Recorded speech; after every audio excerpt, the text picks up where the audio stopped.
What's my take on Bellator last night, February 28th, Friday? I think it was a decent card. Wasn't their best, wasn't their worst. Somewhere in the 6.0, 6.5 out of 10 range in my arbitrary 1 through 10 scale rating, 5 being average. You had some nice prospects emerge for the next featherweight challenger to take on the winner of Daniel Straus and Pat Curran. I'd be pretty surprised if if any of the challengers could get either of them a good run for their money, but you never know.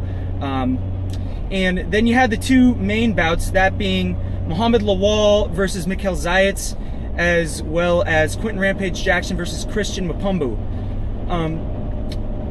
Mo Lawal opened up against Mikhail Zayats. Was not a very impressive win for Mo Lawal. It was pretty much a workmanlike decision. He had to dig deep to get the win. It was a very close fight. The first 2 rounds really could have gone to either guy. Personally, I scored it 29-28 for Mo Lawal, taking the, what did I give him, the second and third round. But the first 2 rounds really could have gone either way. Mo Lawal is a guy that really should have had a huge wrestling advantage against Mikhail Zayats. Before you criticize me for being a little harsh on Mo Lawal and perhaps not giving Mikhail Zayats enough credit, keep in mind that Mo Lawal is a former Olympic caliber wrestler and really hasn't had much trouble taking down any of his opponents. Mo Lawal's biggest problem with his game in the past has been he's tried to fight as a world-class boxer when really he just started boxing several years ago. He's fallen in love with his hands. To some fighters, they kind of forget their roots. They forget where they come from. In Mo Lawal, I don't think it's as though he's forgot where he's come from. I just think that he's a competitor. He's trying to get better, and he has so much faith in his skill set. Sometimes he won't fight with his winning being the best interest, at least from my standpoint. He would probably argue that he always fights to win, but most would say that he really should stick to his bread and butter, that being his wrestling much more so. Now, Mikhail Zayats, I did not think that this would be a steamroller for Mo Lawal to just run right over Mikhail Zayats. Mikhail Zayats has had some very impressive fights since he's started with Bellator, coming from the Russian circuit. He's just a very good all-around fighter. Above average submissions, above average stand-up, got a lot of power, pretty good wrestling. He showed a very good display of defensive wrestling tonight. What I did like about Mo Lawal's performance, if you're going to have a silver lining, is that he did wrestle a lot in the fight. I feel that he could have, I feel some of his takedown attempts, he gotten pretty good, and then he kind of just gave up on them. He could have gone for back control a bit more, tried to hold position a little more. He showed some good defense. He didn't really take too many significant blows, which I'd say is something to look at if you're looking at improvements from Mo Lawal. But also, there's something to be said about a guy who can prevent being taken down very much over the course of 15 minutes. Mikhail Zayats, I think he's got a pretty good future ahead of him in any promotion, really. I mean, he's a tried and true contender. He's fought some really tough guys. He's come up short when it really mattered, but, I hope to see him just continue to improve and stick around more. Just a very typical, traditional Russian fighter, very humble, not the most colorful personality, but always improving. Both fighters showed pretty good cardio. Pretty competitive scrap, not the most exciting. And then you had Quentin Jackson against Christian Mapumbu. Christian Mapumbu is a very tall, lengthy French African.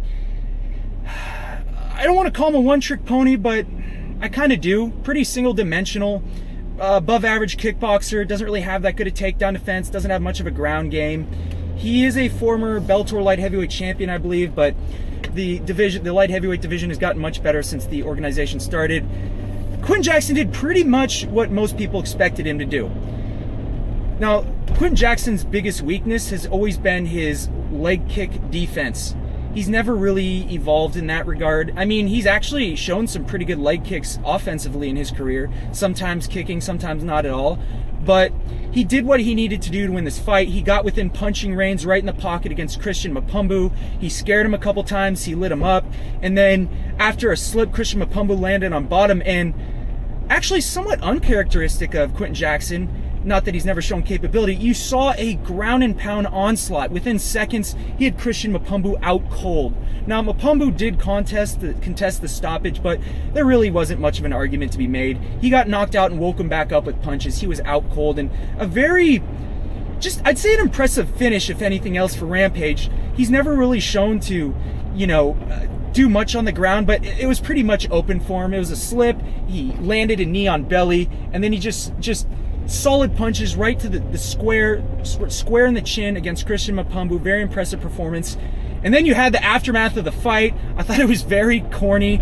Quinton Jackson going all aggro, calling out all light heavyweights in Bellator, and who happens to be the other light heavyweight in Bellator that's in the tournament? The only other one, Mola Wall. Mola Wall happens to be in attendance. He gets up on stage. They have some big argument, some fight, confrontation, what have you.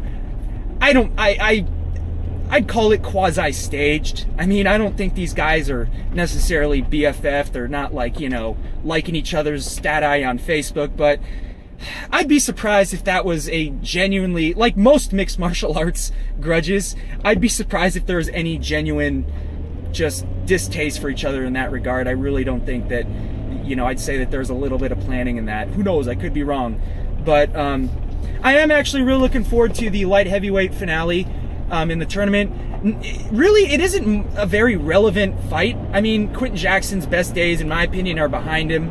I don't think that he should retire quite yet, as most people would have argued. And Mola Wall, he's really crapped the bed as far as his if you look at this guy from the beginning of his career, he was a blue chip prospect. This is a guy that was looked at to be a potential challenger in the UFC light heavyweight division, and really hasn't shown to be that. I mean, yeah, he's got his wrestling background, but it hasn't really translated too well for MMA. His striking he's had some defensive issues. But yes, he is in the finals against Rampage. Should get some publicity. I think it will be a competitive fight. Ultimately, as I said, not a very relevant fight. It's not really going to say much in the light heavyweight division. The winner will face the winner of Attila Vey and Emmanuel Newton. That's a fight I'm actually much more looking forward to. So, like I said, pretty decent card from Bellator. I'm really looking forward to this season. You got a lot of prospects, champions to look to build themselves up this year. So hopefully it's a good season. They kicked off all right.